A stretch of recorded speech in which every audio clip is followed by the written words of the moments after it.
Good afternoon. My name is James Muniz. To start off with, how many people, when they first get up in the morning, will check their smartphone for an email or a text message? First thing they do when they get up in the morning. I know I will. How about when you go to work? Do you feel the need to check emails and text messages while you're on the clock there once in a while? I do too. And it seems like most people do this, so why is it a problem? Internet usage and abuse can follow individuals from their private life into the workplace, and supervisors must be aware of this problem and be prepared to confront this costly activity. So what I'm going to be talking about, if you look on the screen, you'll see my agenda. The first thing I'm going to talk about, what is internet addiction and abuse? I'll go into the signs of internet abuse. Why does internet abuse occur? How much time is actually wasted? What is the impact on business? And how to address internet abuse. So for the gist of it, according to the U.S. Census Bureau, from 1984 through 2012, the number of households with internet access rose from 18% to 75%. This increased internet access coincided with the proliferation of laptop computers, touchscreen tablets, and smartphones. These devices have all served to allow huge numbers of people to gain near instantaneous access to the internet to surf the web, view and send emails, and engage in online gaming, join chat rooms, and participate in social media. This is something that they had not been doing before. For most people, this easy access to the web meant that they were spending increasing amounts of time on the internet, even at the cost of other more important things in their life, namely their home life or work. For many people, this easy internet access has turned into internet abuse. The ever-increasing amounts of time on social media, surfing the net, or looking at online news has transformed their lives.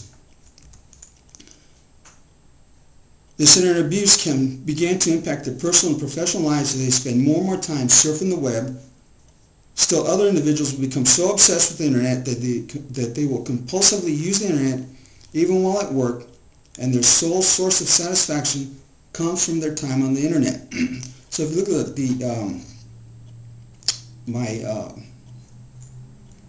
my screen, you'll see a funny little thing that I found. And here's this little warning logo. You've been online for 1 year. Do you wish to log off and get a life? And I found that rather humorous because it describes it exactly, this compulsion to want to stay on the internet. Everyone in the workforce, from the younger workers just entering the workforce to the veteran managers and supervisors already in the workforce, must begin to understand the implications of internet addictions and internet abuse in the workplace, as these problems will surely show up in the workplace with regularity. If it isn't already there, employees and supervisors must have an understanding of what constitutes addiction and abuse so they can recognize it when they see it, whether in themselves or in their coworkers, and can take steps to curtail its occurrence, and finally be prepared to confront this costly activity. If people are expected to recognize the signs of internet addiction, they first have to learn what internet addiction is. An article published in the American Journal of Drug and Alcohol Abuse provides an explanation for internet addiction as problematic internet use or addiction is characterized by excessively or poorly controlled preoccupations, urges, or behaviors regarding internet use that lead to impairment or distress. This same article goes on to further describe 3 subtypes of addiction: excessive gaming, sexual preoccupations, which is cybersex, and email text messages.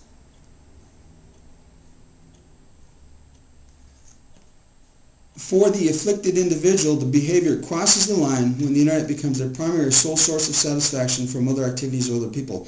And if you look at my screen, there's two main areas of concern. Here you have the couple on the couch, and it's clear that the guy is preoccupied with the internet. even ignoring his family life. And the other side is, here's a cartoon depicting work, where you got work that's stacked up, that's got cobwebs and everything, and yet on her screen is everything else that she's pursuing, which is travel, the funny cats, and all this other stuff.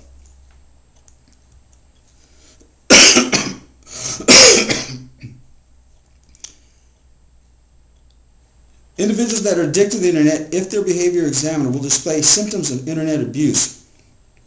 According to the Center for Internet Addiction Recovery in Bradford, Pennsylvania, people are considered addicted when answering yes to 5 or more of these questions during a 6-month period. Excuse me.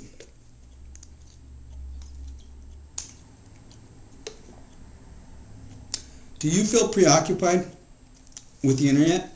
Think about previous online activity or anticipate the next online activity? Do you feel the need to use the internet for increasing amounts of time in order to achieve satisfaction? Have you made repeated unsuccessful efforts to control, cut back, or stop internet use? And do you feel restless, moody, depressed, or irritable when attempting to cut down or stop internet use? Do you stay online longer than originally intended? Have you jeopardized or risked the loss of a significant relationship, job, or educational career opportunity because of the internet? Have you lied to a family member, therapist, or others to conceal the extent of your internet usage? And lastly, do you use the internet as a way of escaping from problems or of relieving dysphoric moods with feelings of helplessness, guilt, anxiety, or depression? Well, after having read that, I must say that thank goodness the threshold for being diagnosed with internet addiction is at 5, because if it was at 3 or less, I might be included in that thing. Good thing it's 5. For those afflicted, simply they will begin to hide their addictive habit from family, friends, and co-workers. They'll miss deadlines in their personal and professional life because of the time they spend on the internet. Hobbies that once interest them will fall to the wayside, and they begin to lose sleep as they would rather spend all night gaming online or looking at porn. These symptoms will often be recognized first by persons in their immediate family and then their co-workers when their behavior begins to affect their relationship, whether the family relationship or working relationship, and it affects their work performance and output. Internet addiction was formally recognized by the American Psychiatric Association in 2013 when it was published in the 5th edition of the Diagnostics and Statistics Manual of Mental Disorders. So just as there are various treatment methods for substance abuse, the compulsion to use the internet, to check the news, shop online games, utilize social media can now also be treated. A quick check of the internet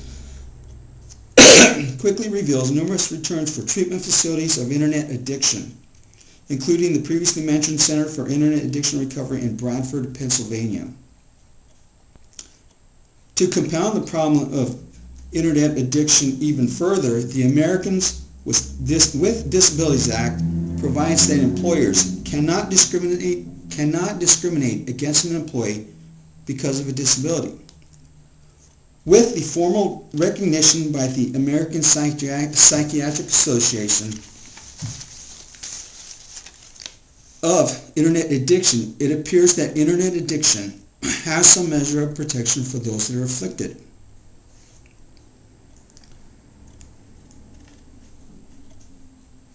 Now, one of the reasons that internet addiction and abuse occurs is due to the opportunity and the easy access to the internet that is commonly found in the workplace. This access was not so commonly found in the workplace 10 or 15 years ago, but now its use is near universal. Another reason is the affordability of internet service. It's cheaper to use online and to be online than it ever was before. and work internet is usually free.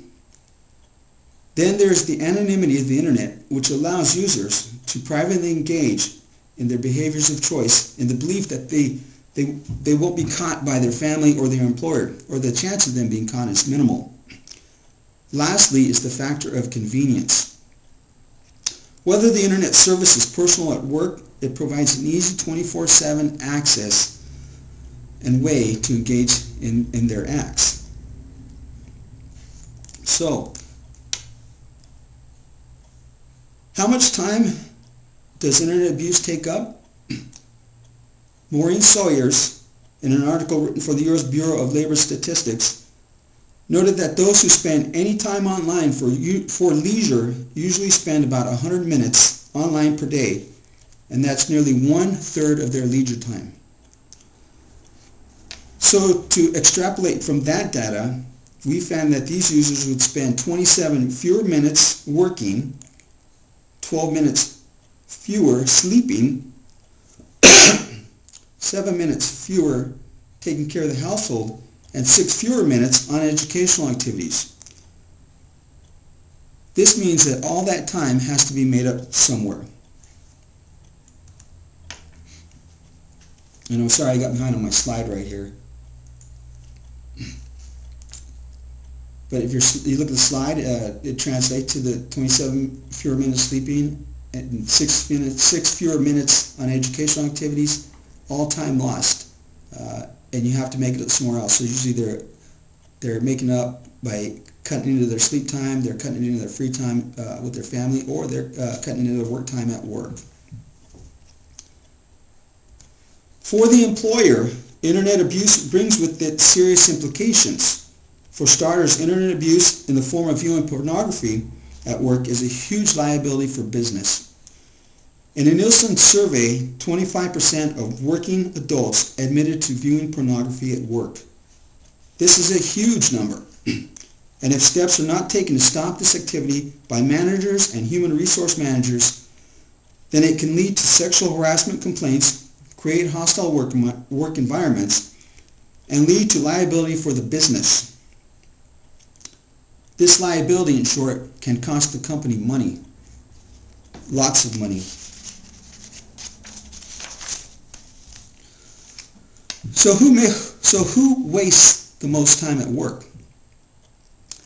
In an article for Forbes magazine, it was reported that between Generation Y, those born between 1982 and 2004, who have grown up with internet access and the use of cell phones, Generation X, those born between 1965 and 1981, who were introduced to the internet and cell phones when they were in their older years, and the baby boomers who did not have access to the internet and cell phones until much later in their life, who do you think the biggest wasters of time is? If you guess Generation Y, you are correct. They grew up with this technology. It's almost like a pacifier to these people, and it's not a slur to them. That's just what they're so used to it that it's second nature to them. For most older supervisors, managers, this bit of information should come as no surprise. We see it every day. So just how much time is wasted at work? Susan Adams authored an article in Forbes magazine that answers some of these questions. She found, based on a survey conducted by Salary.com, how much time people admitted to wasting per day. 34% admitted to 30 minutes. 24% admitted to 1 hour. 21% admitted to 1 hour 1 to 2 times per week. And 11% admitted to a few hours a day. With the final 10% admitted to wasting to no hours. To make some sense of that, of those percentages, for a full-time employee working 8-hour days, there are 2,080 2,080 hours in a working year. Using the lowest amount of time admitted to being wasted, which is that 1/2 hour a day. then 130 hours are being wasted in a year.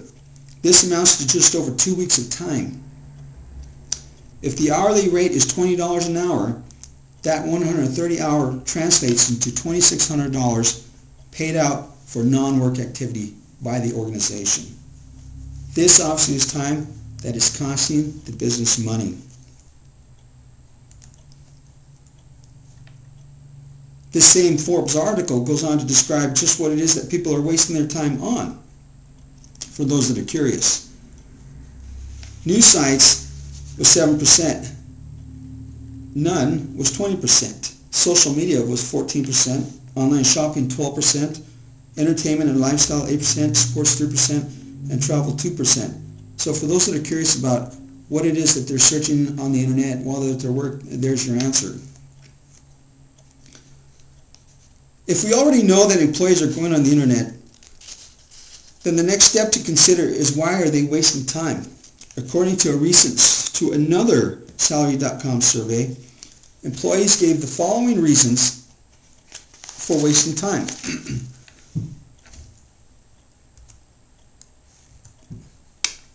34% were not challenged. 34% worked long hours.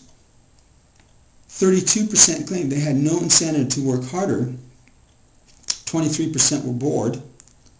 And 18% said they weren't paid enough. So whatever the reason, all of these justifications are examples of internet abuse in the workplace, and they contribute to the loss of productivity.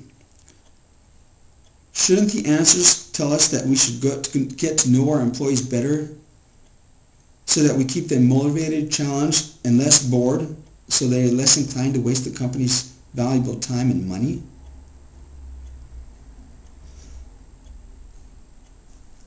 For the company, though, there are specific internet activities that should concern employees, as they have serious legal implications for the organization, as courts have found that the failure to act may be used against the company as evidence of a pattern of practice of condoning illegal behavior. These activities not only include the previously mentioned pornography, but also internet gambling sites, virtual casinos, gambling sites, and sites that facilitate illegal downloading of copyrighted books, music, and videos.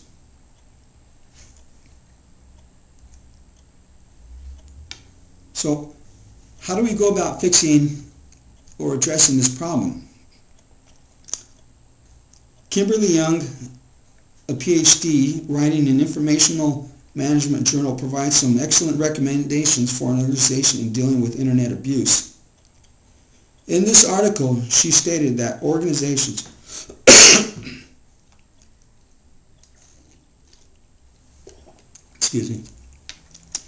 In this article, she stated that organizations must carefully shape and structure decisions related to employee internet abuse and management to cultivate a positive culture that will maximize productivity and reduce liability. What is she saying there? Well, the next part kind of makes it clear. This explanation would seem to acknowledge and recognize that it must be accepted by the organization that a certain amount of access to the internet by employees must be allowed for a healthy, productive workplace.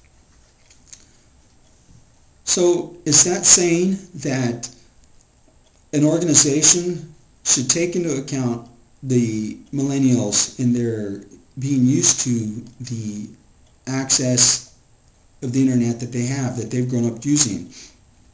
I think that's what it is saying, that if we allow some measure of time to access the internet for these individuals, their productivity will rise, their enthusiasm for their work will rise, their pride in their work will rise, a bunch of good things will come out of it, and I think that's exactly what she is saying.